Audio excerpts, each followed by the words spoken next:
There are, of course, any number of topics that we could be focusing on, but given that we have heard from the IDF about what took place at the Magazi refugee camp, I wonder if we might focus the majority of our time on that. What is your understanding as to what took place there on Christmas Eve?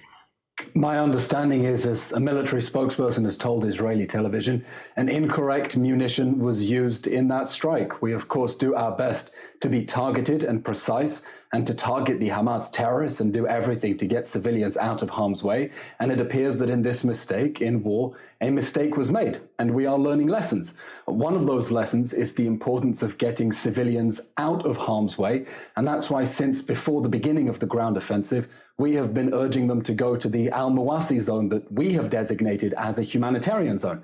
And we've done that because that's an area in the Gaza Strip where Hamas has not already embedded itself under homes, schools, hospitals. And it's important to note that of the 1,500 terror tunnels that we have found, most of them poke out inside schools, hospitals, and UN facilities. And we think it's tragic that UN agencies, instead of working with us to protect civilians by moving them to the designated safe zone, are funneling them into Hamas strongholds instead. There is no reason for anyone to be Just to heard. keep our focus on Magazi, if we can. The IDF, speaking to another Israeli broadcaster just ahead of the IDF statement, as you say, said the type of munition did not match the nature of the attack. Can you be specific as to what that means? What munition was used by the IDF jets?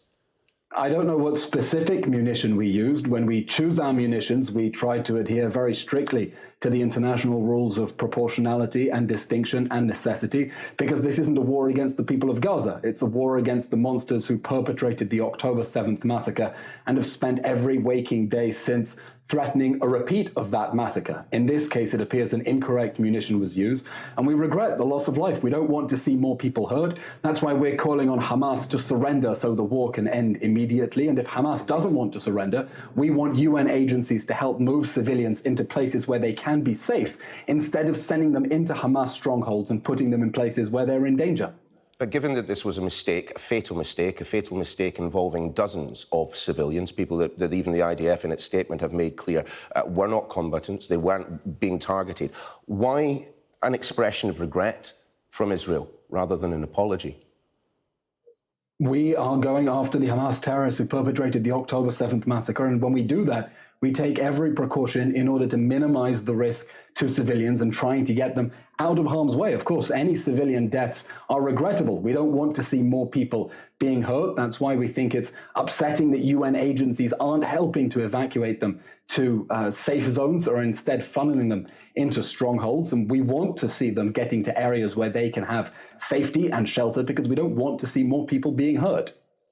Would you apologise if, as the IDF is obviously doing at the moment, conducting its own investigations, this was a mistake of epic proportions, one which involved the killing of a number of civilians and which, prima facie, could be a war crime?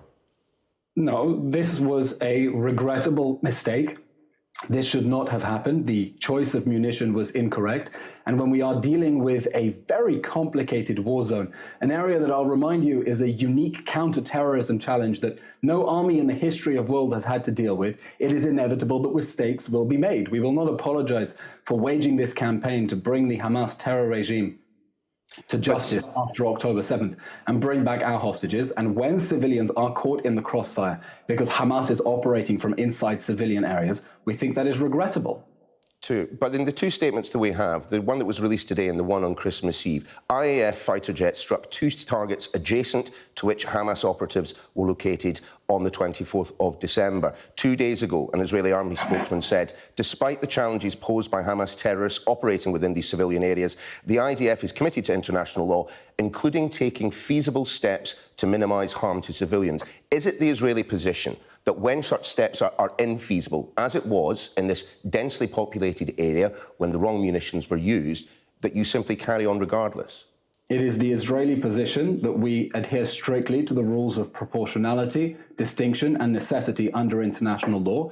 And it's the Israeli position that we want civilians to go to areas where they can be protected. We do not want them inside Hamas strongholds. And we think that UN agencies that are funneling them into Hamas strongholds, instead of cooperating and helping them get to the safe zone, are culpable in the loss of life that could have been avoided if they had cooperated with our plans to get civilians out of harm's way before the ground offensive began.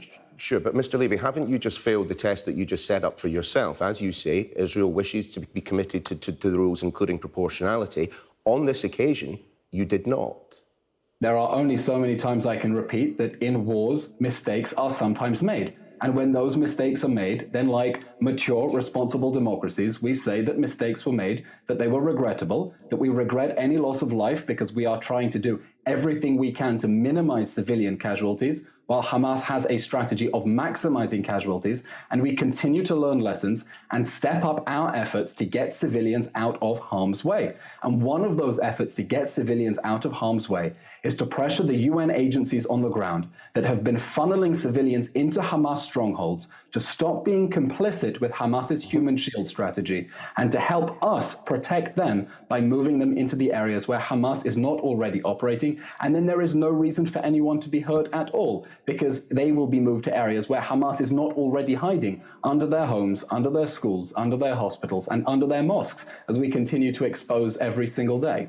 Indeed. Mr Levy, I am sorry if you feel that I'm labouring the point here, but there is a significant issue around this, because people are making the point that doesn't the incident at the Benghazi camp prove the lie that Israel does all that it can to minimise civilian casualties? And more than that there are countless other incidents that have taken place in Gaza since October the 7th that, when the dust settles, need to be looked at just as closely as this one. To every rule, there is an exception.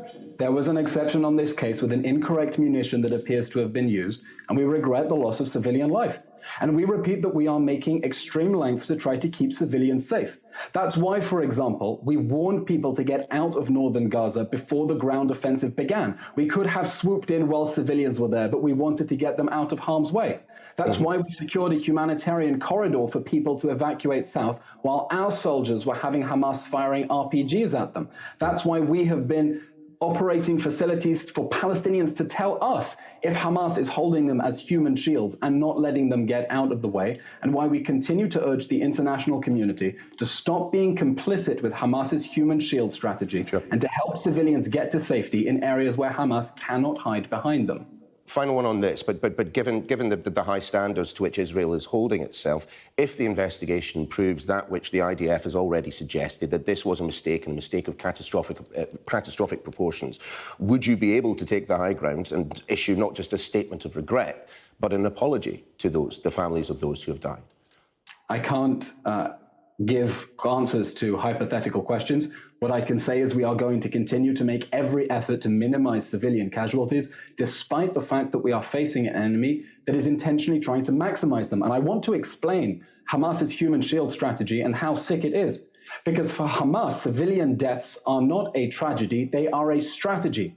Hamas has said openly that it is willing to sacrifice and martyr its civilians because that generates international sympathy, and that sympathy generates the pressure that they think will force Israel to desist and stop fighting to recover the 129 hostages who are still trapped in the Hamas terror dungeons, and stop fighting to bring to justice the monsters who perpetrated the October 7 massacre and have been threatening to repeat that every day since that horrific day when they butchered, burned, massacred and raped so many Israelis.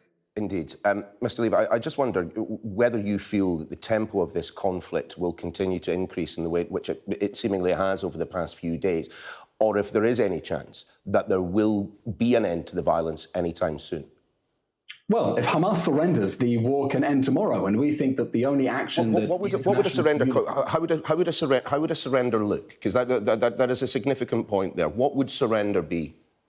We demand that Hamas lay down its arms, turn over its war criminals for a war crimes tribunal, and release the hostages immediately.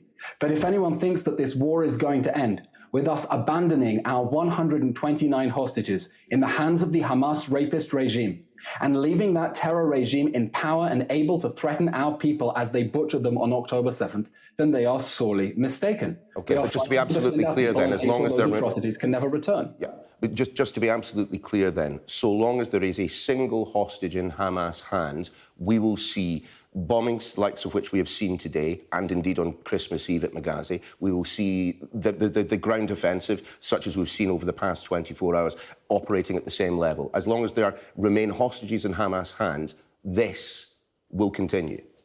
Our campaign, our strategy in this war that Hamas launched against us on October 7th is to destroy Hamas's military and governing capabilities and bring back the hostages.